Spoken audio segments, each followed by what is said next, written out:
العلي العظيم. بسم الله الرحمن الرحيم.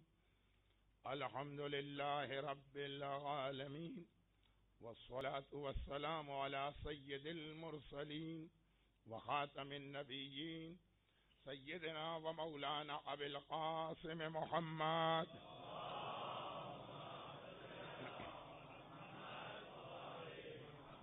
وآله وأهل بيته وعترته الطيبين الطاهرين المعصومين المظلومين المنتجبين الميامين، سيما الإمام المنتظر والحجة الثاني عشر، اللهم عجل له الفرج.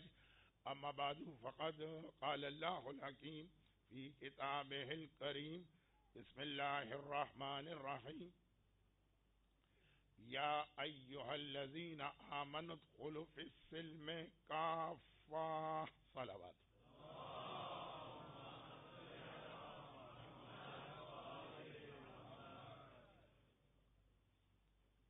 آج کل جو ایک مسئلہ میرے ساتھ پیش آ رہا ہے،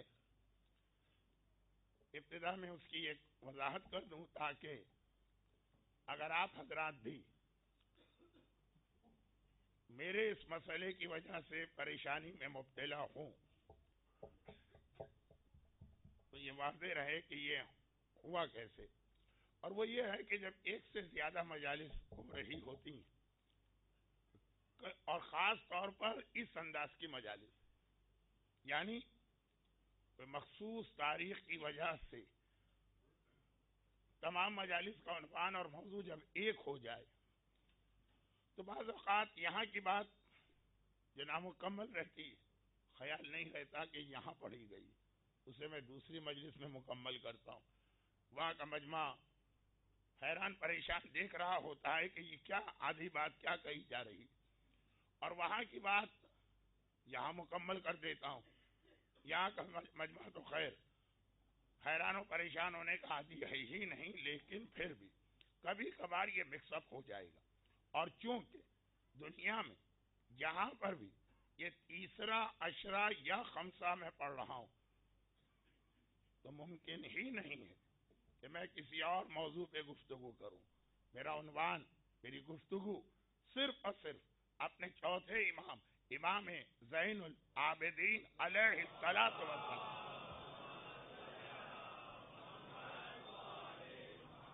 خمسہ سجادیہ یا عشرہ سجادیہ، وہ ان تاریخوں کا نام ہے. اور اتنی جو بات میں نے کہی وہ ایک جملے کی وجہ سے، کیا مجھے یہ یاد نہیں ہے کہ جملہ میں نے کل یہاں پڑھا تھا یا اس کے بعد حسینیہ زہرا کی مجلس میں، لیکن یہاں پڑھاؤ کہ وہاں پڑھاؤ، آج جمعے کا دن بھی ہے، گرچہ اسلامی کیلنڈر کے اعتبار سے جمعہ ختم ہو کے ہفتہ شروع ہو چکا، لیکن عرفی اعتبار سے جمعے کا دن بھی ہے. اور 21 سے 25 محرم کی درمیانی تاریخیں بھی ہیں. چنانچہ ان دو کو ملاتے ہوئے آنے والے امام کی غالباً سب سے زیادہ تیاریاں اسی امام معصوم نے کروائی کہ جس کی شہادت کی مناسبت سے یہ 4 دن کے لیے مجھے یہاں آ کے ثواب حاصل کرنے کا موقع ملا. جمعے کا دن ہر سال کا ہر جمعہ اس موقع پر افسوس کرنے کا دن ہوتا. اس موقع پر یعنی ظہور امام کا جو ٹائم بتایا گیا فجر کے بعد وہ گزر گیا. اب افسوس، ایک جمعہ اور چلا گیا، ایک ہفتہ اور تاخیر ہو گئی، کیوں نہیں آ سکے امام؟ کہاں پہ کوئی کوتاہی یا غلطی ہم سے ہو رہی ہے؟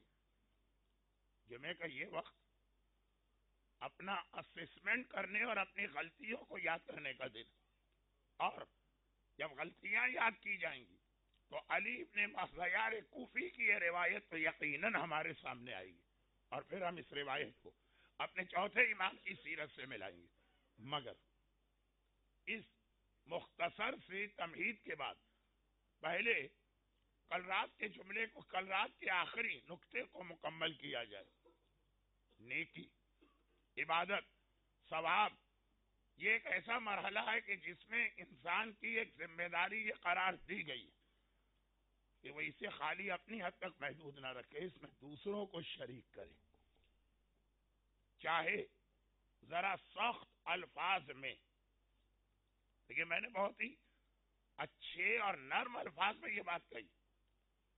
خود غرض نہ بنو، سیلفش نہ بنو. ثواب اور عبادت میں جتنے زیادہ لوگوں کو شریک کر سکتے ہو. یہ ہمارے یہاں ایصال ثواب میں مثلا سورہ فاتحہ کے حوالے سے آتا، سارے مرحومین کے لیے فاتحہ پڑھے. کیونکہ ثواب تو وہ چیز، اگر 2 آدمیوں میں آپ دیں گے تو تقسیم نہیں ہوگی، ضرب ہوگی، ڈبل ثواب ملے گا، اس کو بھی اور اس کو بھی. تو اب ایصال ثواب کے لیے سورہ فاتحہ، ایک فاتحہ آپ نے ایک مرحوم کے لیے پڑھا، ایک کو ثواب ملا. ایک فاتحہ آپ نے 70 مرحومین کے لیے پڑھا، فاتحہ کا ثواب 70 گنا ہو کے ہر ایک کو اس طرح ملے گا کہ کسی کے ثواب میں کمی نہیں آنے پائے گی. تو نیکی میں دوسروں کو شریک کرو. یہ سورہ فاتحہ اور ایصال ثواب اور اس تلاوت قرآن، اس حوالے سے تو ہمارے ہاں یہ چیز مشہور. مگر جب یہ سلسلہ آگے بڑھتا تو اب یہ چیز ناگواری کی منزل میں داخل ہوتی. ایک عورت حجاب کر رہی، ایک مرد کے خاندان کی خواتین حجاب کر رہی. معاشرے کی وجہ سے کر رہے ہو، رواج کی وجہ سے کر رہے ہو، ماحول کی وجہ سے کر رہے ہو، تو بات ختم. اللہ کی خاطر کر رہے ہو، ثواب سمجھ کے کر رہے ہو، اس ثواب میں دوسروں کو بھی شریک کرو. اپنی بہن کو بھی شریک کرو، اپنی بھانجی کو بھی شریک کرو، اپنے بھتیجی کو بھی شریک کرو. اس ثواب کو آگے بڑھاؤ. نماز اللہ کی خاطر پڑھ رہے ہو، دنیا کو دکھانے کے لیے پڑھ رہے ہو. جس علاقے میں رہتے ہو وہاں پہ نماز ایک روٹین میں اس طرح آ گئی ہے کہ جیسے صبح اٹھ کے منہ دھونا اور دانت مانجنا اور نہانا، اسی طرح سے ایک نماز پڑھ لینا صرف رواج تو الگ بات.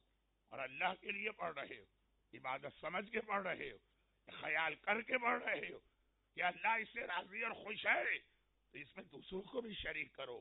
یہ نام پڑ جائے گا پھر اس کا امر بالمعروف نہی عن المنکر. فاتحہ میں ہم نے سارے مرحومین کو شامل کیا. یہ بات ہر ایک نے خوشی سے سنی. نماز اور حجاب میں امر بالمعروف کرو، اب یہ لفظ ذرا سخت ہو گیا.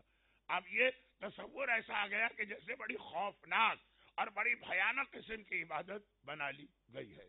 بات وہی ایک بات ہے. ہمارے یہاں مزاج کیا ہے؟ ہمارے یہاں مزاج کیا ہے؟ مزاج یہ بے تکلف دوستوں کے درمیان بیٹھے، ایک نے کہا کہ بڑی اچھی فلم لگی، چلو چل کے دیکھتے ہیں. بے تکلف دوستوں کے درمیان بیٹھے. کسی اور موقع پر وقت نماز آیا، اس نے کہا بھائیو ذرا 2 منٹ مجھے دینا، میں جلدی سے نماز پڑھ کے آ رہا ہوں. جب گناہ کی بات آتی ہے تو وہ یہ نہیں کہتا کہ تھوڑا انتظار کر لینا، مثلا یہ فلم دیکھ کے آ رہا ہوں. نہیں، چلو ہم سب چل کے فلم دیکھتے ہیں. اور جب عبادت کی بات آتی ہے، ذرا 2 منٹ ٹھہر جانا، میں اپنی نماز پڑھ کے آ رہا ہوں. مزاج یہ شیطان کا کام ہے تو میں نہیں آتا ہم، اور جب اللہ کا کام ہے تو بڑی شرمندگی کے عالم میں 5 منٹ کی مہلت لے کر یہ کہا جاتا ہے کہ میں نماز پڑھ کے آ رہا ہوں. یہاں یہ کہنا چاہیے کہ چلو بھائیو ہم سب مل کے نماز پڑھتے ہیں. یہ نہیں کہا جاتا، یہ ہمت نہیں ہوتی ہے، کہنے کا موقع سمجھ میں نہیں آتا ہے. تو اب یہ جو بہت اہم اسلام کا مسئلہ ہے جو سب سے زیادہ اچھا کبھی کبھی ایسے الفاظ انداز خطابت میں منہ سے نکل جاتے ہیں. ہو سکتا ہے کہ باقاعدہ کمپیوٹر کو سامنے رکھ کر ریسرچ کی جائے تو یہ لفظ بالکل ایسا نہ نکلے، لیکن سب سے زیادہ چوتھے امام کے کلام میں ہمیں امر بالمعروف اور نہی عن المنکر کا مسئلہ نظر آ رہا. حتیٰ آج کے دور کا سب سے بڑا مسئلہ روزی کی پریشانی. اور خاندان کے جھگڑے، دو بڑے مسئلے. امام نے اس مسئلے کا سبب یا وجہ جو بتائی، الذنوب التي تنزل البلاء وترد الدعاء وتحبس الرزق، وہ گناہ جس کے نتیجے میں گھر میں بلائیں اور مصیبتیں آتی رہتی ہیں، دعائیں ٹھکرا دی جاتی ہیں، روزی تنگ کر دی جاتی ہے. یہ لگ رہا ہے کہ امام آخری زمانے کے ہمارے اور آپ کے حالات کو دیکھ کے ارشاد فرما رہے. کہا وہ گناہ، وہ غلطیاں جس کا نتیجہ یہ ہے بلائیں گھر کے اندر، گھر جو انسان کے لیے پناہ گاہ قرار دیا گیا کہ زمانے کی مشکلات سے بچ کے اپنے گھر میں آ جاؤ، گھر تمہارے لیے جنت ہونا چاہیے، اس جنت میں بلائیں آ رہی ہیں، روزی تنگ کی جا رہی، دعائیں رد کی جا رہی ہیں، بڑی بڑی معتبر مستند مجرب آپ نے دعائیں پڑھی، اس کی آدھی دعا میں بھی دوسروں کے مسئلے حل ہو گئے. امام نے کہا اس کا کوئی سبب ہوتا، کوئی وجہ ہوتی. ہمارے یہاں اصول دین میں شامل ہے کہ اللہ عادل ہے،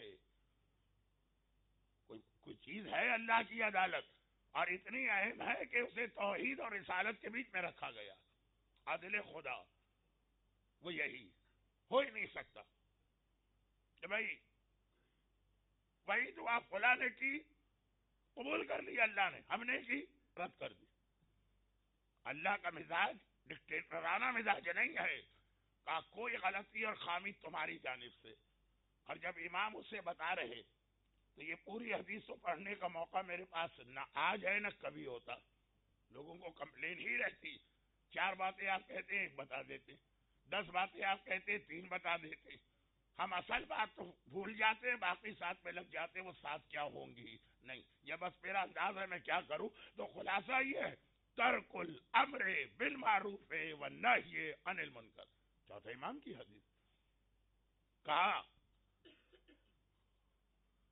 سنو، ہر وقت کمپلین کر رہے کہ میری دعا قبول کیوں نہیں ہو رہی.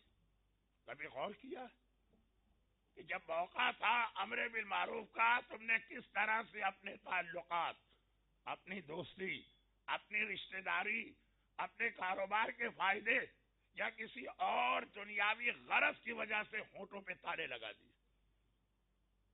اور پھر کہہ رہے کہ دعا قبول کیوں نہیں ہو رہی. پھر کہہ رہے کہ میری روزی اچھی بھلی مل رہی تھی. روزی کی کمپلین کے دو، ایک تو یہ آدمی کا جب سے میں نے ہوش سنبھالا، ایک ہے کہ نہیں اچھی بھلی زندگی تھی، اچھا جاب تھا، اچھی نوکری تھی، اچھا کاروبار تھا. یہ اچانک کیا ہوا؟ اچانک یہ ہوا کہ تم فلاں شادی میں گئے کہ جہاں کھلم کھلا حرام اور گناہ ہو رہا تھا، خاموش رہے. اچھا خیر، ہر جگہ بولنا امر بالمعروف نہیں ہے، وہ تو ایک الگ مسئلہ. لیکن امام فرما رہے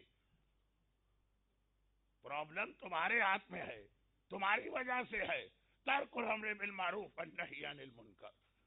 اور یہ حدیث دراصل بڑے علی کے کلام کی تشریح چھوٹے علی کے ذریعے، یعنی دعائے قبیل جو مولائے متقیان کا گفٹ ہے، اس کی تفسیر اور تشریح جو ہمارے چوتھے امام نے اپنے دادا کے کلام کے کی، وہ بھی علی، یہ بھی علی. پہلے علی نے دعائے قبیل کے شروع میں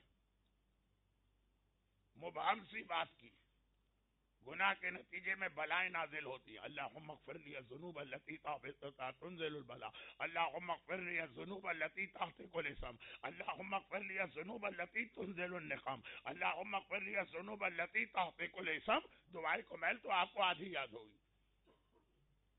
مولا تو کہتے چلے گئے کیا خدا میرے گناہ بھی معاف کر دے، میرے یہ گناہ بھی معاف کر دے، میرے یہ گناہ بھی معاف کر دے. یہ ذلیل کرتے ہیں لوگوں کے سامنے، جو نعمتوں کو واپس لے لیا کرتے، مگر وہ کون سے گناہ؟ یہ چھوٹے علی نے، اسی دادا علی کے پوتے علی ابن الحسین نے اپنی ایک تفصیلی حدیث میں بتایا.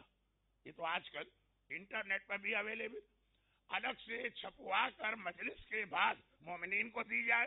اور دعائے کمیل اگر کسی اچھے ادارے نے چھاپی تو آخر میں ضمیمے کے طور پہ پوری حدیث اس کے اندر لکھی ہوتی ہے، اس لیے میں اس طرف جا ہی نہیں رہا، ورنہ وہ تو خود سجادیہ کی 4 یا 5 مجالس کا عنوان بن سکتا تھا، مگر ان میں سے ایک چیز امر بالمعروف اور نہی عن المنکر۔ اچھا، اب میں یہاں پہ رکوں اور ایک ایسی بات آپ کو یاد دلاؤں۔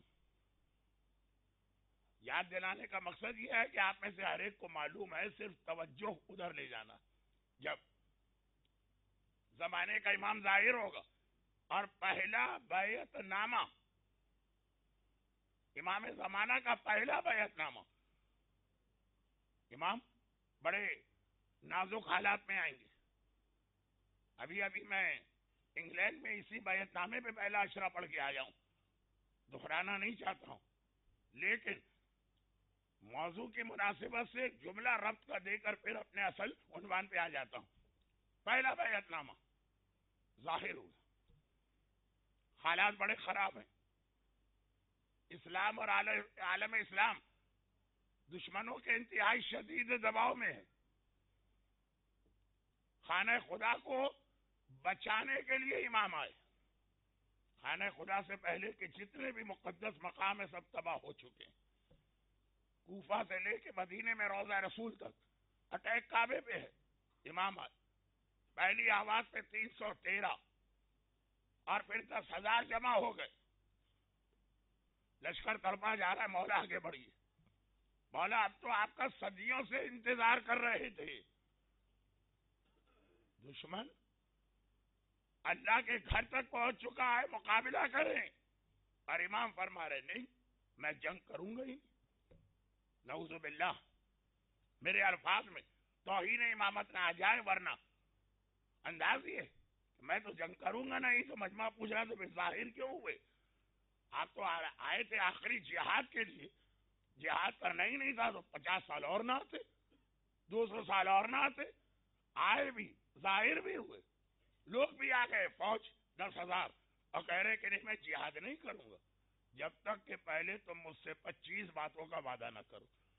اور اس کے اوپر میں نے حال میں جو اشرا پڑھا تو پڑھا، 7 سال پہلے شارجہ میں بھی اشرا پڑھ چکا ہوں، لیکن ان 25 میں سے ایک بات کی وجہ سے مجھے یہ ساری روایت آپ کے سامنے دہرانا پڑی، جس روایت کی اہمیت کے لیے مولا کا یہ جملہ بھی کافی کہ یہ روایت آخری امام کے جہاد کے بارے میں، اور ہم تک کس نے پہنچائی؟ پہلے امام۔ ابھی امامت کی پہلی منزل ہے منبر کوفہ سے میرا مولا اس روایت کو نقل کر رہا آخری امام کے بارے میں، اتنا پہلے سے۔ 12ویں امام کی بات تھی، 11واں بتاتا، 10واں بتاتا، چلے 9واں صحیح، پہلا امام، اور خالی بتا نہیں رہا، ساتھ میں ایک ایسا جملہ کہہ رہا جو بہت کم حدیثوں کے ساتھ اٹیچ ہوا، بہت کم، شاید انگلیوں پہ گنی جا سکے حدیث ہے، اس پہ یہ جملہ آیا۔ مولا نے کہا سن تو رہے ہو، خالی سننا نہیں، گھر جاتے ہی اس کو لکھ لینا، اور لکھ کر اپنے گھر میں محفوظ کرنا، یعنی اگر تمہیں ضرورت نہ پڑے تو تمہاری اولاد، اولاد کی اولاد، اولاد کی اولاد کی اولاد۔ بہت کم حدیثیں ہیں جہاں یہ لفظ امام کہتے ہیں کہ اس کو سن کے لکھ لینا، ان میں کیے۔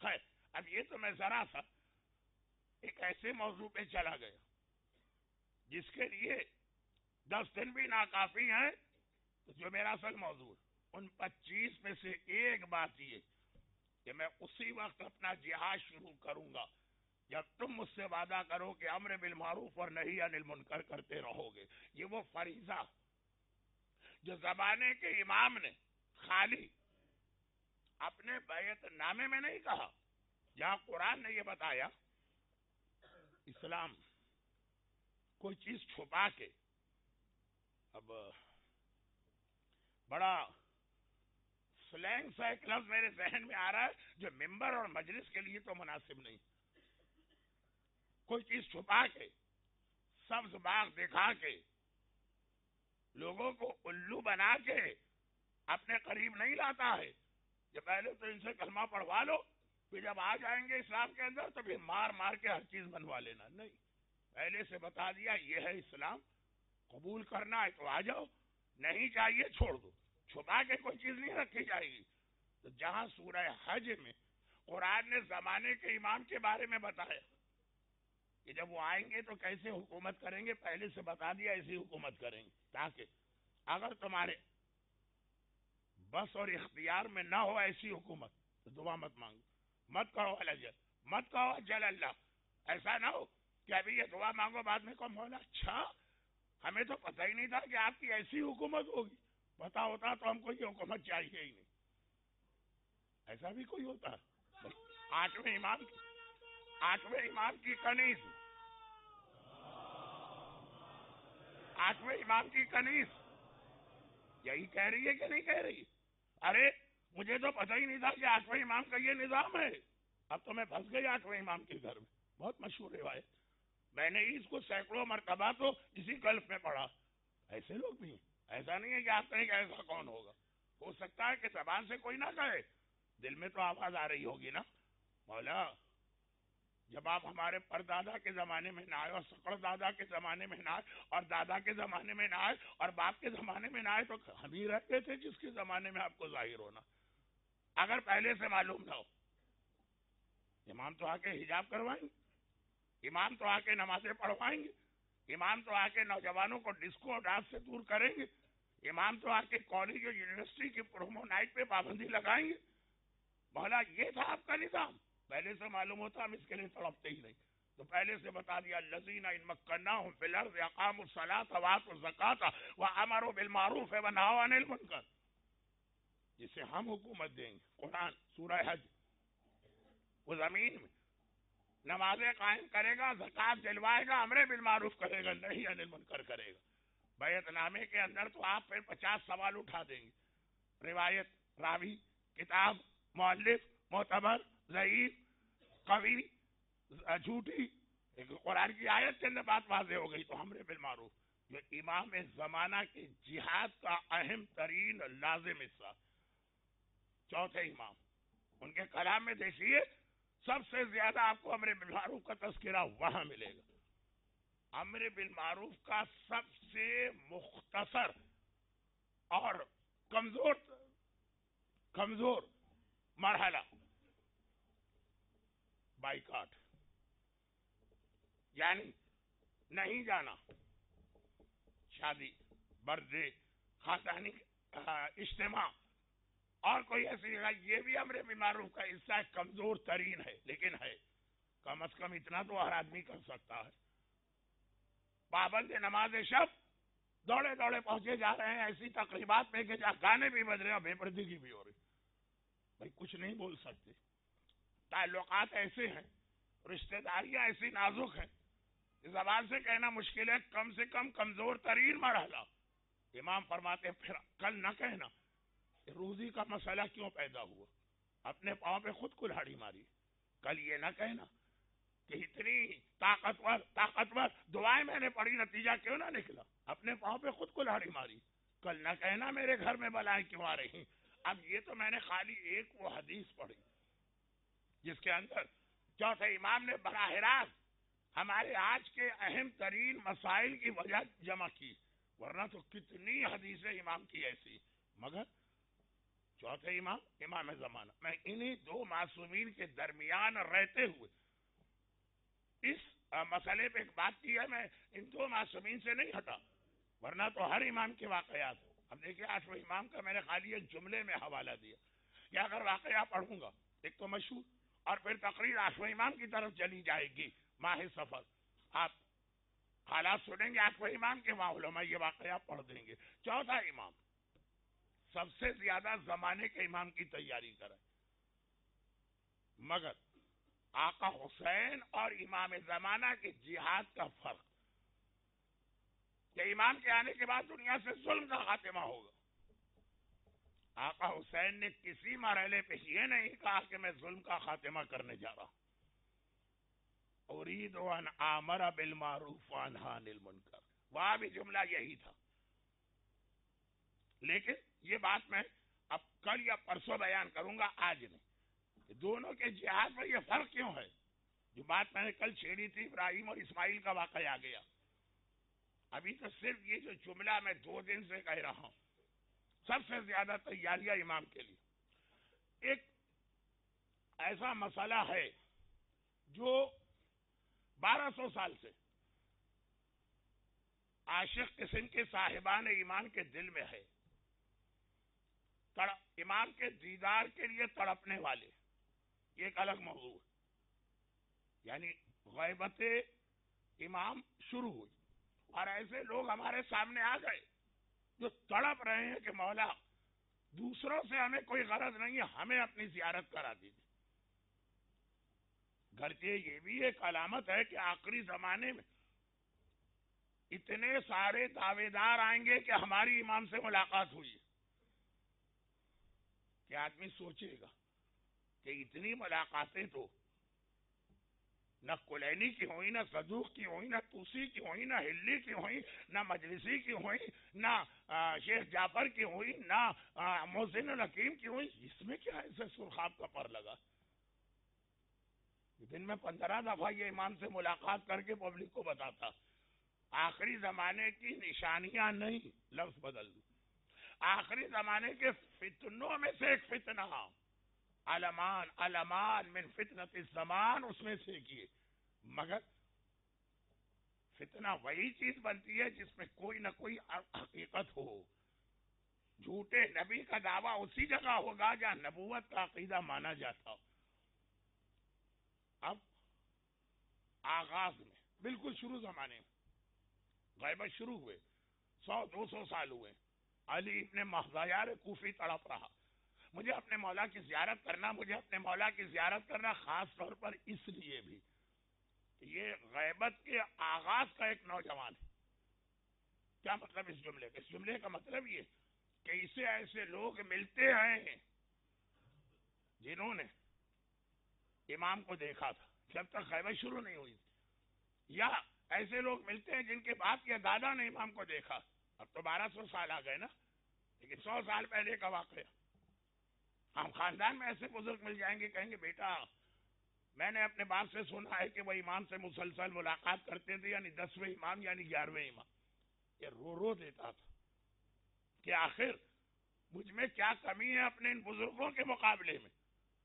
وہ اپنے زمانے کی حجت خدا کی زیارت کرتے رہے، میں کیوں محروم. تڑپا، دعائیں کی، اعمال کیے، اور ہر اس جگہ پہ گیا جہاں پر امام کے جانے کے امکانات ہوتے. کئی علاقوں کا نام تو دعائے ندبہ میں جگہ آتی ہے نا کہ مولا میں کہاں جا کے آپ کو ڈھونڈوں. حتیٰ یہ کہ پہاڑ جبل رضوہ کا نام بھی. تو یہ روایتیں ایسی ہیں جو آج کل کم پڑھی جاتی ہیں، اس لیے کہ آج کل اس سے لوگ گمراہ بھی ہو سکتے ہیں. لیکن جب امام کی شروع کی غیبت تھی، نام سے کسی نے کہا میں نے امام کو فلاں پہاڑ پہ دیکھا، اور ایسے لوگ ہیں جو امام کو دیکھے ہوئے ہیں تھوڑا دن پہلے تک. ہر جگہ گیا، حج پر بھی اور بیت المقدس بھی، اور جن مسجدوں. اس زمانے میں مسجد سیلا اور مسجد جمگران اتنی معروف نہیں تھی، پھر بھی ذکر تھا گئے. سب سے زیادہ اس زمانے میں مشہور تھا کہ امام حج پر تو آتے ہی آتے ہیں، یعنی حقیقت ہے، خالی مشہور نہیں تھا. 20 سال آج کل کے حج نہیں کہ ٹھاٹ سے آپ VIP بن کے حج کر کے چلے آتے ہیں. تکلیفیں زحمتیں اٹھا کے حج کرنا، ایک بار کے بعد آدمی کان پکڑ لیتا تھا. یہ 20 سال صرف اس وجہ سے حج پہ گیا کہ حج کے دوران مجھے اپنے آقا اور مولا کی زیارت کرنا ہے. من جد وجد، مولا کا فرمان جو کوشش کرتا رہے وہی چیز کو حاصل کرتا. ہم نے ایک آدھ مرتبہ ٹرائی کی، موقع نہیں ملا، ہم نے کہا چھوڑو، پتا نہیں صحیح ہے غلط ہے، ہم دوسرے راستے پہ چلے گئے. یہ لگا رہا. جو دعا کے لیے بھی امام نے اصول بتایا، جو فقیر ایک بار بیل بجا کے یا نوک کر کے آگے بڑھ جاتا وہ بھوکوں مر جاتا، اس کو کہیں سے بھیک نہیں ملتی. جو لگا رہے، دروازہ توڑنے کو تیار ہو جائے، گھنٹی خراب کرنے کو تیار ہو جائے، چمٹ کے آپ کی جان کو چمٹ جائے، نہ دینے کا ارادہ پھر بھی ہم کچھ دے دیتے. بلا تو ٹلے نا. راستہ تو کھلے نا. امام نے کہا وہی دعا کامیاب ہے جو اس طرح سے مانگی جائے. یہ تو ایک بالکل الگ موضوع. آپ بہت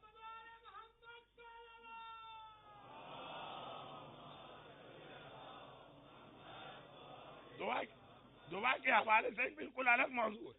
لگا رہا 20 سال پہلے حج، 5 حج، 7 حج، 10 حج، 15 حج، 18 حج، امام کی کئی زیارت نہ ملی، پھر بھی جا رہا، پھر بھی جا رہا، پھر بھی جا رہا. پرانے زمانے کا مشکل ترین حج، آخر 20واں حج جس سال اس نے کیا، وہاں بھی زیارت نہیں ملی، حج مکمل ہو گئے. الوداعی طواف کے لیے خانہ کعبہ کے گرد گھوما، آخری بس اب نکل رہا ہے مکے سے، اور اس الوداعی طواف میں ہر سال کی طرح پھوٹ پھوٹ کے رو دیا. مولا یہ 20واں حج بھی گیا، پورا ایک سال معاملہ ڈیلے ہو گیا. ناکام، مایوس. امام کا غلام آیا. اب میں بہت ساری تفصیلات کو چھوڑ رہا ہوں. چل، امام نے بلایا. امام کا خیمہ طائف میں لگا ہوا تھا، مکے کے قریب ترین شہر طائف. طائف میں گیا، وہاں بہرحال امام سے ملاقات ہوئی. باقی ساری چیزیں اور تفصیلات چھوڑتے ہوئے، مولا اچھا اب آپ حضرات بھی اچانک امام سے ملاقات ہو جائے تو ہاں طائف میں گیا، وہاں بہرحال امام سے ملاقات ہوئی. باقی ساری چیزیں اور تفصیلات چھوڑتے ہوئے، مولا اچھا اب آپ حضرات بھی اچانک امام سے ملاقات ہو جائے تو ہاتھ پاؤں پھول جائیں گے، کچھ سمجھ میں نہیں آئے گا، کیا پوچھے کیا نہ پوچھے، ذہن ہی کام نہیں کرے گا. لیکن اگر پہلے سے پتا ہو، تب یہ تو 20 سال سے آ رہا، تو اس کے ذہن میں ایک سوالات بھی تھے کہ امام ملیں گے تو یہ پوچھوں گا، یہ پوچھوں گا، یہ پوچھوں گا. شاید پہلے ہی سال امام مل جاتے تو بھول جاتا. اب 20 سال، ایک سوال اس کے پاس یہ بھی تھا جو اس نے ڈائریکٹ براہ راست بالمشافہہ فیس ٹو فیس، کیا کہتے ہیں آج کل 1 to 1 میٹنگ میں امام سے کیا. مولا ہم نے مانا آپ غیروں سے چھپے ہوئے، آپ دشمنوں سے پوشیدہ، آپ انکار کرنے والوں کو زیارت نہیں کراتے، لیکن ہم لوگوں سے اپنے آپ کو کیوں چھپایا؟ ہمیں اپنی زیارت کیوں نہیں کراتے؟ ہم کیوں آپ سے محروم؟ ہم تو آپ کے چاہنے والے، ہم تو آپ کے نام پہ جان دینے والے، ہم تو آپ کے نام پہ اولاد قربان کر دینے والے. یہ تو بڑا عجیب مسئلہ ہے نا کہ دشمن کی وجہ سے سزا دوست کو مل رہی، اور انکار کرنے کے والے کی وجہ سے سزا تڑپنے والے کو مل رہی ہے. امام نے وہ جواب نہیں دیا جو سورہ انفال کی آیت بھی ہے اور اردو کا ایک محاورہ بھی ہے، وَاتَّقُوا فِتْنَةً لَا تُصِيبَنَّ الَّذِينَ ظَلَمُوا مِنْكُمْ خَاصَّةً. ڈرو، ایک وقت آتا ہے اللہ ایسا امتحان لیتا اس کی لپیٹ میں خالی ظالم نہیں آتے، ظالم مظلوم سب آ جاتے. امام یہ کہہ سکتے تھے کہ ظالم تو ظالم ہے، مظلوم بھی لپیٹ میں آ گئے. اور اردو کا کیا محاورہ، گیہوں کے ساتھ گھن بھی پس جاتا ہے، یہ نہیں کہا امام. امام نے کہا تم لوگوں کی 3 غلطیاں ایسی ہیں. ایک بار پھر میں مجمع کو یہ یاد دلا دوں کہ میرا عنوان چوتھے امام کے حالات ہیں. زمانے کا امام میرا عنوان نہیں ہے، یعنی ہونا چاہیے، میں اس سے گریز نہیں کر رہا ہوں، لیکن تاریخوں کا تقاضا یہ سب میں چوتھے امام کے حالات پڑھ رہا ہوں. دور دور کوئی ربط آپ کو نظر نہیں آ رہا ہوگا، لیکن بس اب میں آخری سٹیج پہ آ گیا جہاں سے اس واقعے کا ربط ملتا ہے چوتھے امام سے.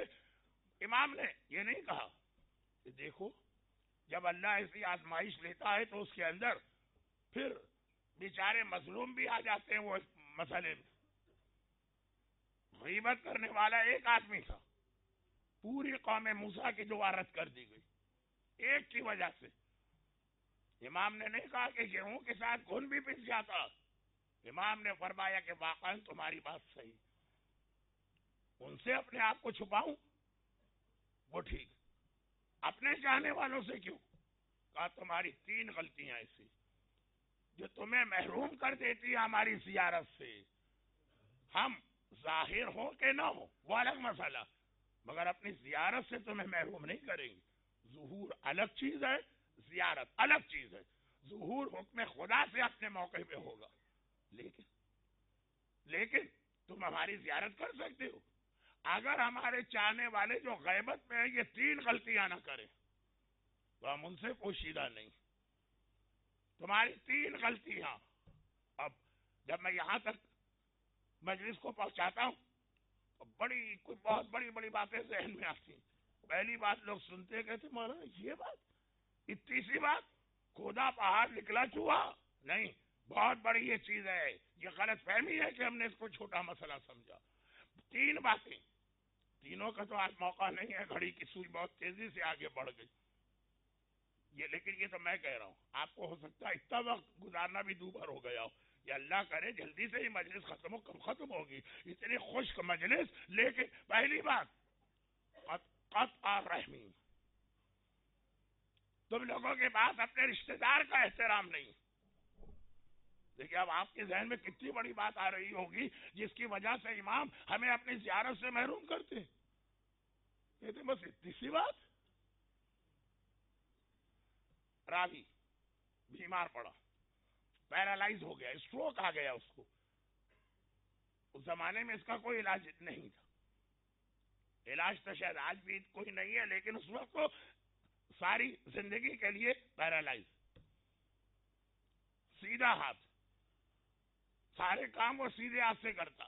گھبرا کے یعنی سارے کام سے میری مراد تھی اس کا اپنا پروفیشن یا جاب جو ہے. ایک سرجن کا اگر سیدھا ہاتھ خراب ہو جائے اس کی ساری زندگی گئی. گھبرا گیا، ساری دعا سارے علاج سب کچھ کرا دی. گرچہ ہمارے پاس دعائے مشغول کے نام سے ایک دعا ہے جو تعلیم ہی اس نوجوان کو دی گئی ہے جو پیرالائز اور شل ہوا، مگر وہ تو ایک خاص کیس تھا. والدین کا نافرمان، باپ کی بد دعا کو لینے والا. اس کا یہ مسئلہ تو ہے نہیں. تو دعائے مشغول تو خیر ٹھیک ہے، وہ بھی پڑھی ہوگی، ہر دعا پڑھی. آخر گھبرا کے صادق آل محمد امام جعفر صادق علیہ الصلوۃ والسلام کی خدمت میں آئے. مولا میں نے کوشش کی تھی کہ براہ راست آپ کو زحمت نہ دوں. آپ اور آپ کے بزرگوں کی جو دعائیں مجھ تک مختلف ذریعوں سے پہنچی لیکن فائدہ نہیں ہوا تو براہ راست آیا. اب یہ تو وہ مرحلہ ہے کہ طبیب تو پہلے ہی جواب دے چکے ہیں. امام نے کہا کوئی بات نہیں، اپنا ہاتھ ذرا قریب لاؤ.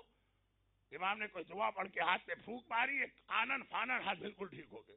خوشی کے بارے اچھلتا کودتا گیا، چلا گیا. وہ اس وقت تو اتنی خوشی تھی کیونکہ یہ عام بیماری نہیں تھی، اس کا جو پروفیشن یا جاب ہے نا وہ ختم ہو گیا تھا.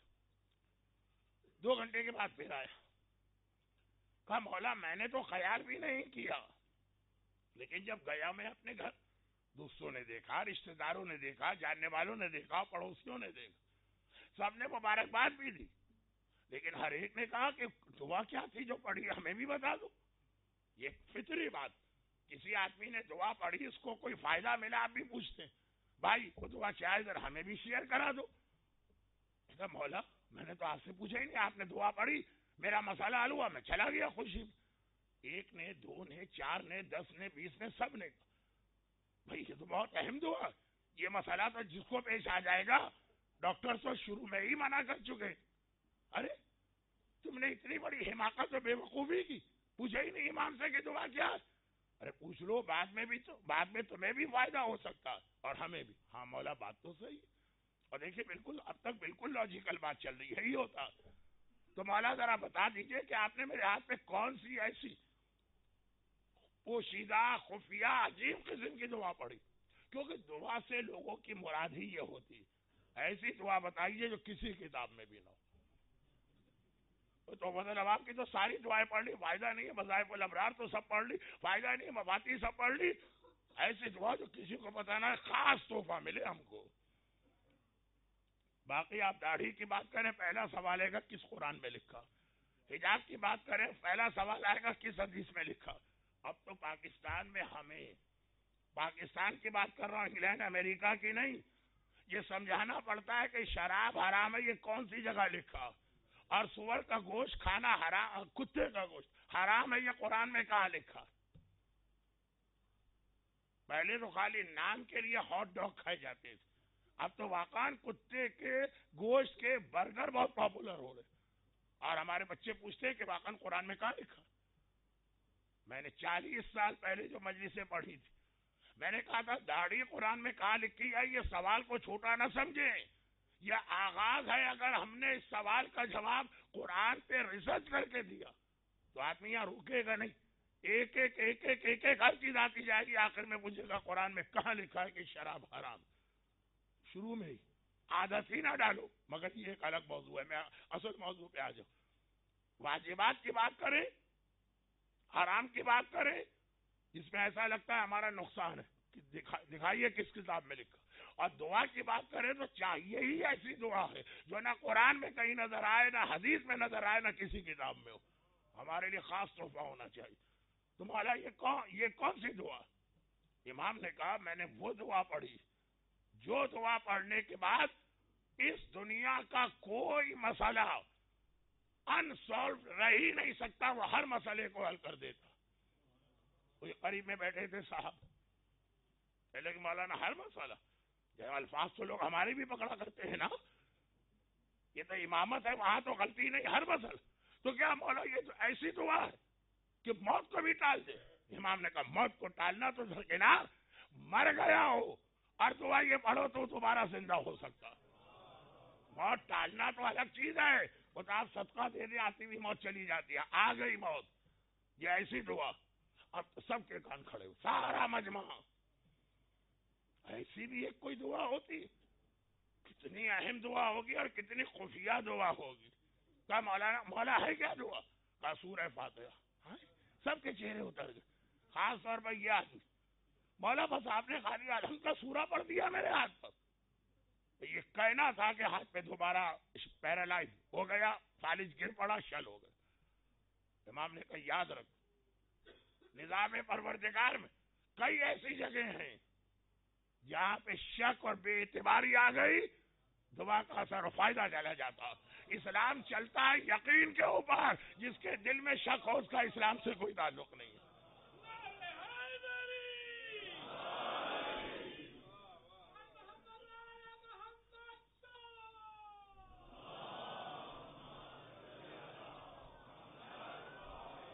صلہ رحمی، قطع رحمی، اس کو امام زمانہ نے اتنا بڑا مسئلہ بنا دیا۔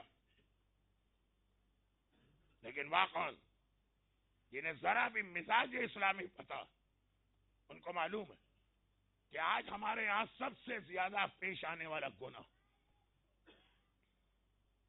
اکثر اس میں لوگ ایک سوال بھی کرتے ہیں، مولانا ہمیں اس فریضے کو ادا کرنے میں کوئی حرج نہیں، مگر یہ ون وے ٹریفک کب تک چلے گا؟ ہم صلہ رحمی کرتے جس سے کر رہے وہ کون سا ہمیں پلٹ کے جواب دیتا؟ اچھا ابھی پہلے یہاں رکیے، دو چھوٹی باتیں، تاکہ عشرہ سجادیہ جب حسینیہ زہرا میں پڑھ رہا ہوں، اور یہ خمسہ بھی نہیں تو 4 مجلسیں، شاید 5 بھی ہو جائیں، تو یہ مجالس جس حوالے سے کچھ اس کا بھی ذکر آ جائے۔ مولانا ایسے رشتہ دار کا حق ادا کریں، آج کل تو ہر رشتہ دار کو دوسرے سے کمپلین۔ بہت مختصر 2 باتیں، یا بنیہ، چوتھا امام اپنے بیٹے کو نصیحت کر رہا ہے کہ اے میرے بیٹے، 5 آدمیوں کے قریب بھی نہ جانا، نہ ان سے دوستی کرنا، نہ ان کے ساتھ کبھی سفر اختیار کرنا، کیونکہ میں نے کتاب خدا میں ان پر لعنت دیکھی ہے، اور کتاب خدا کی لعنت جس پر آ جائے وہ کسی بھی لبے عذاب میں مبتلا ہو سکتا ہے، ان کے قریب بھی نہ رہنا، کہیں اس کی وجہ سے تم پر بھی عذاب نہ آ جائے۔ جیسے وہ بزرگ کا واقعہ ہے نا، کتے کی بات ہو گئی تو وہ بزرگ کا واقعہ مفتی میر عباس شوستری علی اللہ مقامہ، ہندوستان کے 200 سال پہلے کی بات، میر انیس کے ہماسب، کتنے عظیم عالم تھے۔ چند ہی عالم تو ایسے ہمارے یہاں گزرے ہیں جن کے علم کا لوہا حوضہ علمیہ نجف و کربلا نے بھی مانا، ان کے زمانے میں قم کا حوضہ نہیں بنا تھا۔ مفتی میر عباس ٹرین کا سفر کر رہے ہیں، آپ حضرات کچھ زیادہ ہی باادب بیٹھے ہوئے ہیں، تو خیر ٹرین کا سفر کر رہے ہیں، دیکھا کہ کمپارٹمنٹ میں ایک بہت ہی مقدس کوئی آدمی داخل ہوا. کچھ ایسے چہرے ہوتے ہیں کہ چہرے پہ نگاہ پڑتے ہی اندازہ ہو جاتا ہے کہ یہ آدمی بہت اچھا، مخلص، نیک، مقدس. مثلا کہہ رہا ہوں، ماتھے میں سجدے کا نشان، سفید داڑھی، ہاتھ میں تسبیح، چہرے پہ آثار عبادت اور روحانیت، لیکن اپنے ساتھ کتے کو لے کے داخل ہو. کمپارٹمنٹ میں کتا لے کے آیا. کتا تو ایک ایسی چیز مانی جاتی ہے کہ 50-50 متقی لوگ بھی اس سے گریز کرتے ہیں. آج کل کی بات نہیں کر رہا ہوں، آج کل تو بچوں کو شوق ہوا ہے پوڈل پالنے کا. تو خلاصہ یہ ہے کہ ذرا سے جو بہت متقین اور کتے سے نفرت و کراہیت تو اتنی اہم تھی، یہ تو چہرے سے، شکل سے، لباس سے، باتوں سے. ایک مرتبہ گھبرا کے پوچھا، بھائی آپ کے ساتھ یہ کتا، یہ ذرا کچھ میچنگ نہیں بن رہی، کچھ میچنگ بھی ہونی چاہیے نا، یہ میچنگ نہیں بن رہی ہے. کہا کہ بھائی دیکھیے، باقی ساری باتیں صحیح، میں موت سے بہت ڈرتا ہوں. موت واقعا ڈرنے کی چیز ہے، ڈرنا بھی چاہیے، تو اس کا کتے سے کیا تعلق؟ کہا کہ میں نے سنا ہے پیغمبر کی حدیث ہے جہاں کتا ہوتا ہے وہاں فرشتہ نہیں آتا. یہ میں اپنے ساتھ ملک الموت کو روکنے کے لیے ایک ہتھیار اور ایک ذریعہ لے کے چل رہا ہوں. انہوں نے کہا لیکن آپ کی روح قبض کرنے تو نہیں آئے گا. کتے کی بھی تو روح کبھی قبض کی جائے گی نا. جب ملک الموت اس کی روح قبض کرنے آئے گا، ساتھ ساتھ آپ کی بھی روح قبض کر کے چلا جائے گا. یہ روایتوں میں بہت سیریس جملہ. مثلا آپ حضرات کے انداز کو دیکھ کے میں بھی گھبرا گیا تھا کہ میں پڑھ کیا رہا ہوں، تو میں نے سوچا ذرا سا آپ کو بدلوں، اگر کہ اب اختتام مجلس کا وقت ہے. تو خلاصہ یہ روایتوں میں جملہ کہ بعض گناہگار ایسے ہوتے ہیں کہ گناہ وہ کرتے تم ان کے قریب بھی نہ جانا، کیونکہ وہ ایسا گناہ کر رہے کسی لمحے بھی آسمان سے عذاب نازل ہو سکتا، اور تم اگر ان کے قریب رہے تو تم بھی اس کی لپیٹ میں آ سکتے ہو. ان میں سے چوتھا امام 5 باتیں بتا رہا اپنے بیٹے 5ویں امام کو کہ ان سے بات بھی نہ کرنا، ان کے قریب بھی نہ جانا، ان کے ساتھ سفر بھی اختیار نہ کرنا. پرانے زمانے میں سفر میں چوائس نہیں ہوتا تھا. 6 مہینے میں قافلہ جاتا تھا، ہمیں کراچی جانا ہے، 6 مہینے میں جو قافلہ جا رہا اس میں فلاں صاحب ہے، آپ کو ان کے ساتھ جانا ہے جائیے، نہیں جانا ہے تو گیا 6 مہینے کے لیے سفر ٹل گئے. تو امام نے کہا لیکن یہ ایسے 5 گناہگار کیونکہ ان پر میں نے کتاب خدا میں براہ راست لعنت دیکھی، اور ان 5 میں سے ایک ہے قاطع رحم جو رشتہ دار کا حق ادا نہیں کرتا. کہا یہ کتاب خدا میں 3 جگہ اس پہ لعنت آئی ہے، 3 جگہ. اور اب آئیے اس کو ایک اور واقعے سے ملائیے. آج کل بھائی تو بھائی کو پہچانتا بھی نہیں. دیکھیے ہمارے یہاں بہت ہو گیا، اگر ایصال ثواب کے حوالے سے بات کر رہا ہوں جس میں کچھ لینا دینا بھی نہیں. زندہ رشتہ دار تو پھر بھی پرابلم کرتے، جو مر گئے ان کو بھی یاد نہیں کرتے. بہت یاد کیا تو والدین میں ماں باپ کو. فقہی اعتبار سے والدین میں خالی ماں باپ نہیں آتے ہیں، دادا دادی، نانا نانی، پر دادا پر دادی، پر نانا پر نانی، اور رشتہ دار اپنے چچا، باپ کے چچا، دادا کے چچا، اپنی خالہ، باپ کی خیر. یہ تو رشتہ داروں کے فہرست میں ہی وقت گزر جائے گا. تو اب یہ صلہ رحمی کا دائرہ بہت بڑا ہے. جہاں ہمارا کچھ نہیں جاتا ہے خالی ایک فاتحہ پڑھنا، وہاں بھی ذہن سے نکل جاتے ہیں یہ سارے رشتے. اور جہاں کچھ جاتا ہے زندہ رشتہ دار مدد کرنا. لیکن ایک بنا بنایا بہانہ تو ہر ایک کے پاس موجود ہے. کچھ کی بات صحیح بھی ہوتی، لیکن بہترین طریقہ صلہ رحمی کے واجب سے بچنے کا ایک ہی، مولانا ہم تو بڑے اچھے رشتہ دار، بڑا نامعقول، ہم نے اتنا کیا اور اس نے اس کا بدلہ یہ دیا. میں نے کہا کچھ صحیح بھی لوگ ہیں، لیکن اکثر خالی ذمہ داری سے بچنے کے لیے. حسین ابن نمیر میرا فریم ورک جو ہے وہ ہے چوتھے امام جو میں پڑھ رہا ہوں، امام کی سیرت کو سامنے رکھتے ہوئے پڑھ رہا ہوں. حسین ابن نمیر میدان کربلا کے اہم ترین ظالموں میں سے ایک، جناب علی اکبر کے قاتلوں میں اس کا نام آتا. بعض ارباب مقاتل کے نزدیک تو شاید کسی نے اکبر کے کلیجے میں برچھی کا پھل اتارا تھا. ابن نمیر. کربلا کا واقعہ ختم. بظاہر 61 ہجری میں کربلا کا جہاد ہوا، 62 میں اہل بیت رہا ہوئے، 63 آ گئی، مدینے پہ اٹیک ہوا۔ اپنے کربلا کے کارنامے کی وجہ سے اس کا پروموشن ہو گیا اور یہ فوج کا ڈپٹی کمانڈر ان چیف بنا دیا گیا۔ مدینے پہ اٹیک، روضہ رسول،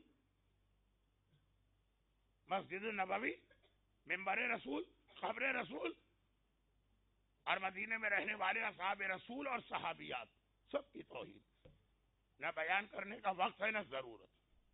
اچھی طرح سے مدینے کو تباہ کرنے کے بعد اعلان ہی یہ تھا، 3 دن کے لیے مدینے والوں کا مال، جان، اولاد اور ان کی عورتوں کی عزت پورے سپاہیوں کے لیے حلال، جو کچھ بھی نہ ہوا حکم۔ کمانڈر ان چیف بیمار ہو گیا، مدینے سے لشکر چلا، وہ مر گیا، یہ ڈپٹی۔ اب اس کے پاس آ گئی کمانڈر ان چیف کی پوزیشن، مکے پہ اٹیک۔ مکے والے خانہ خدا میں جا کے چھپ گئے پناہ لینے، خانہ خدا پہ گولہ باری، غلاف کعبہ جل گیا، 2 دیواریں ٹوٹ کے گر گئی، اور ابھی تیسری دیوار کے گرانے کی تیاری ہو رہی۔ میں خانہ کعبہ کی بات کر رہا ہوں، آپ کے گھر کی بات نہیں کر رہا ہوں، اتنے آرام سے مجمع سن رہا۔ تیسری دیوار پہ گولہ باری کی تیاری، شام سے اطلاع آئی کہ یزید مر گیا۔ اب اس کی اپنی فوج بھی کنٹرول سے باہر ہو رہی، باقی ساری باتیں تو برداشت ہو گئی، مگر خانہ خدا پہ گولہ باری۔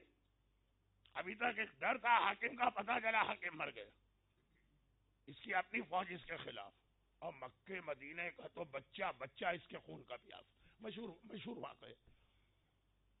چنانچہ اب جو آج کمانڈر ان چیف تھا، اگلے دن جان بچانے کے لیے بھاگتا پھر رہا ہے، زمین تنگ ہے اور آسمان دور ہے، ضاقت الارض منیت السماء اس کے لیے بنا، اور حتی الامکان کوشش کر رہا ہے شہروں اور گاؤں سے بچ کے نکلے، کوئی نہ کوئی ایسا مل جائے گا جو مجھے جانتا ہو، صحرا، جنگل، لیکن جان بچانا ہے۔ مکے سے شام بہت دور، ایک بار راستے میں ایک خسان کے قریب سے مسافروں کا ایک قافلہ نظر آ گیا، سوچا یہ لوگ سفر میں، بیچ سفر، انہیں تو کیا پتا ہوگا کہ کیا مکے میں ہوا، کیا مدینے میں، کیا شام میں۔ فی الحال بھوک، پیاس، گھوڑا پانی کی تڑپ رہا، جان تو بچاؤ۔ بچے کے سوال کا ابھی سے جواب دے دوں، جب میں نے مجلس میں یہ واقعہ پڑھا، بچے پوچھتے تو مولانا وہ جو مسافروں کا قافلہ تھا، ان کے پاس ایٹ لیسٹ آئی فون تو ہوگا نا، انہیں خبر تو مل رہی ہوگی نا کہ کیا ہو رہا۔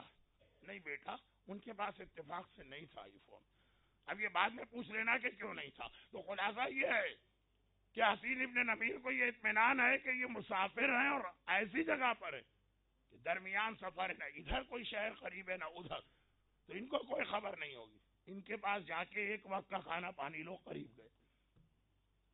غلام باہر تھا، غلام سے کہا کہ بھائی میں بہت بھوکا اور پیاسا ہوں، ابھی یہ بات ہو رہی ہے، خیمے کا پردہ ہٹا۔ ارے اس کی تو جان نکل گئی۔ جب یہ دیکھا کہ خیمے سے باہر علی ابن الحسین ہمارے چوتھے امام باہر آ رہے ہیں، یہ امام کا قافلہ، اگر اس دنیا میں سب سے بڑا میرا کوئی دشمن ہو سکتا ہے تو وہ امام کو ہونا چاہیے۔ چوتھے امام کے خاندان کے کسی ایک آدمی کو نقصان پہنچایا؟ کربلا میں تو خاندان فاطمہ ایسا اجڑا اور ایسا آباد ہوا کہ اب قیامت ہی میں آباد ہو تو آباد ہو، ایسا اجڑا۔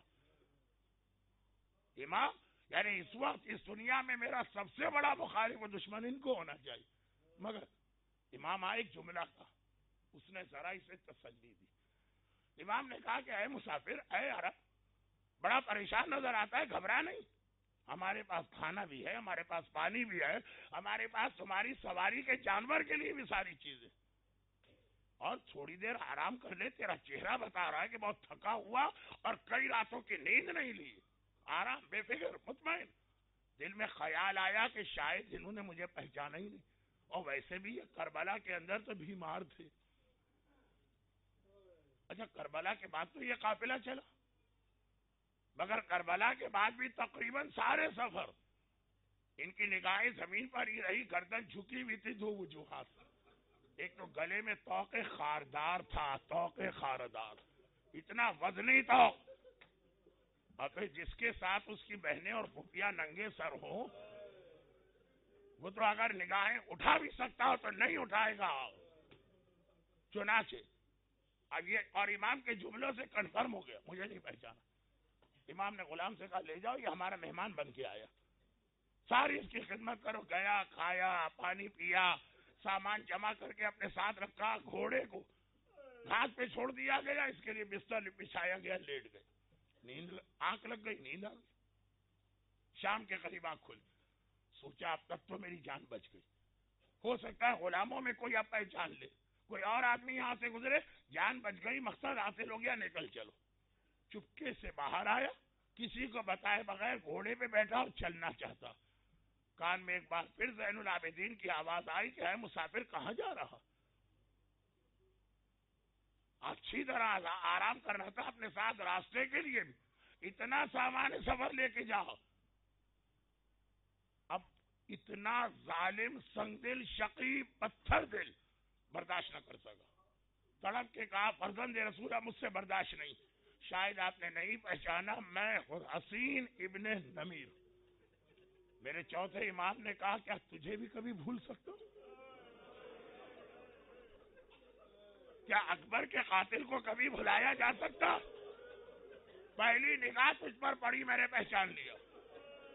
مولا پھر اتنی میری خاطر مدارات؟ کہا کہ ہاں، کربلا میں ہم تیرے مہمان تھے، یہاں تو ہمارا مہمان بن کے آیا، اور آل محمد مہمان کے خلاف کوئی قدم نہیں اٹھا۔ کیا ہمارا وہ رشتہ دار، کیا ہمارا وہ مومن صلہ رحمی میں دائرے میں آنے والا رحم ابن نمیر سے بھی زیادہ ہم پہ ظلم کیے ہوئے؟ کہ ہم خالی ایک نعرہ لگا کر کہ مولانا آپ یہ بھی تو دیکھیے سامنے والی پارٹی کیا کر رہی، اسلام کے اتنے اہم ترین فریضے اور امام زمانہ کی اتنی اہم ترین شکایت کو نظر انداز کر دیتے۔ البتہ یہ جو امام نے فرمایا کیا تجھے بھی کبھی بھلایا جا سکتا، تو یہاں پہ ایک سوال میں امام سے کروں گا، اے میرے چوتھے امام، یقیناً کربلا کے واقعے کے چھوٹے سے چھوٹے پہلو کو بھی کبھی نہیں بھلایا جاتا، لیکن مولا اتنے سارے مصائب اور مظالم میں سب سے بڑا ظلم کیا ہے؟ کوئی واقعہ کربلا کا نہیں بھلایا جا سکتا، سب سے بڑا ظلم۔ کبھی دل میں خیال آیا اکبر کی شہادت شام میں، غیروں کا، عیسائیوں کا قصبہ اور گاؤں، لٹا ہوا قافلہ وہاں پہنچا، نوکے نیزہ پہ کٹے سر شامی عورتیں دیکھ رہے ہیں جو عیسائی عورتیں ہیں، جن کا نہ ان سے کوئی تعلق ہے نہ ان سے کوئی، دیکھ رہے ہیں یہ تماشا۔ اکبر کے کٹے سر پہ نگاہ پڑی، بے اختیار ایک عورت پکار اٹھی، اللہ کرے اس کی ماں مر چکی ہے۔ ام لیلہ نے چونک کے سر اٹھایا، تجھے اس کی ماں نے کیا نقصان پہنچایا ہے کہ اس کے حق میں بددعا کر رہی؟ وہ عیسائی عورت طرف کے کہتی ہے یہ بات نہیں ہے، ہم غیر ہیں، ہمارا کوئی رشتہ، کوئی تعلق، کوئی ناتا اس جوان سے نہیں، لیکن ہم سے جب 18 سال کے اس چاند کا کٹا سر نہیں دیکھا جا رہا، ہائے اگر اس کی ماں زندہ ہوگی کس طرح سے اپنے لال کا کٹا سر دیکھا ہوگا۔ کبھی ہمارے دل نے کہا قاسم، گل بدن قاسم، حسن کی نشانی قاسم، 13 سال کا نازک بدن قاسم۔ میرے مرحوم استاد ایک جملہ کہتے تھے، کربلا کے تمام مصائب میں سارے شہداء حسین کے ساتھ ہیں سوائے بدن کی پامالی کے، جسم یا حسین کا پامال ہوا یا قاسم کا پامال ہوا، صرف اس میں قاسم نے چچا کا ساتھ دیا، اور وہ بھی ایک فرق کے ساتھ، حسین کا بدن پامال ہوا شہادت کے بعد، قاسم زندہ تھا، قاسم زندہ تھا جب ادھر کے گھوڑے ادھر دوڑے، ادھر کے گھوڑے ادھر دوڑے، اور امام زمانہ نے سلام کیا، میرا سلام کربلا کے اس شہید پر جس کی دائیں پسلیاں ٹوٹ کے بائیں طرف چلی گئی تھی اور بائیں پسلیاں ٹوٹ کے دائیں طرف. ہم نے کہا نہیں. عباس کی شہادت جو اپنے چاہنے والوں سے ایک شکوہ کر رہے. تم نے میرے سارے مصائب پڑھے اور روئے, تم نے میرے سارے مصائب سنے اور روئے, تم نے میرے سارے مصائب پہ غور کیا, روئے, مگر کبھی ایک بات پہ غور کیا, جب بلندی سے کوئی گرتا ہے تو ہاتھوں کو بڑھا کے سہارا لیتا. جب عباس گھوڑے سے زمین کربلا پہ گرے تھے تو سیدھا ہاتھ بھی کٹ چکا تھا, الٹا ہاتھ بھی کٹ چکا تھا, اور سر کے بعد میرا مظلوم آقا عباس زمین کربلا سے ٹکرایا. ہم نے کہا نہیں, اصغر کربلا کا واحد شہید جس نے یزیدیوں کو رلا دیا, لاشا حسین کے ہاتھ میں ہے, اصغر کا خون حسین کے چلو میں ہے. آسمان کو پھینکنا چاہیں, آسمان گھبرا کے کہے مولا یہ خون نہیں آنا چاہیے ورنہ قیامت تک بارش نہیں ہوگی. زمین پہ پھینکنا چاہے, زمین تھرا اٹھے, مولا یہ بے گناہ خون نہیں آنا چاہیے ورنہ ایک سبزہ نہیں ہوگے گا. انکار آسمان کو ہے, راضی زمین نہیں. اصغر تیرے خون کا ٹھکانہ کہیں نہیں. مگر جب مولا سجاد سے پوچھا مولا آپ بتائیے, اکبر کی شہادت بڑا امتحان ہے, اصغر کی شہادت بڑا مرحلہ ہے, عباس کی شہادت, قاسم کی شہادت, آپ کے بابا حسین, کہا کہ نہیں میرا امتحان الشام الشام الشام. مولا شام میں تو اکبر نہیں مارا گیا, شام میں تو اصغر نہیں مارا گیا, شام میں تو کہا اس سے بڑا امتحان, ارے میری بہنیں, محمد کی نواسیاں, علی اور فاطمہ کی بیٹیاں, بلویاں, نامحرموں کا مجمع, اور سر پہ چادریں بھی نہیں. اجرکم اللہ الا ولعنت اللہ علی اعدائہم اجمعین. خدا بندہ میرے مظلوم آقا سید الساجدین کے اس امتحان کا واسطہ جو مومنین و مومنات آج کے مجلس میں گریہ کر رہے ہیں, خدا بندہ ان کے اس گریے کا واسطہ ان کو اور ان کی اولادوں کو دنیا کی ہر پریشانی سے محفوظ فرما, ان کی ساری حاجتیں پوری فرما. اصغر و سکینہ کے پیاس کے امتحان کا واسطہ صاحبان ایمان کو روزگار اور روزی کی ہر پریشانی سے محفوظ فرما. ہمارے تمام مرحومین خصوصاً ذاکر اہل بیت مرحوم حیدر ترابی صاحب جن کا آج انتقال ہوا, ان سب کو اعلی علیین میں اہل بیت اطہار سے ملحق فرما, اور خدا بندہ ان مظالم کے انتقام کے لیے وارث معصومین امام زمانہ کے ظہور میں تعجیل فرما.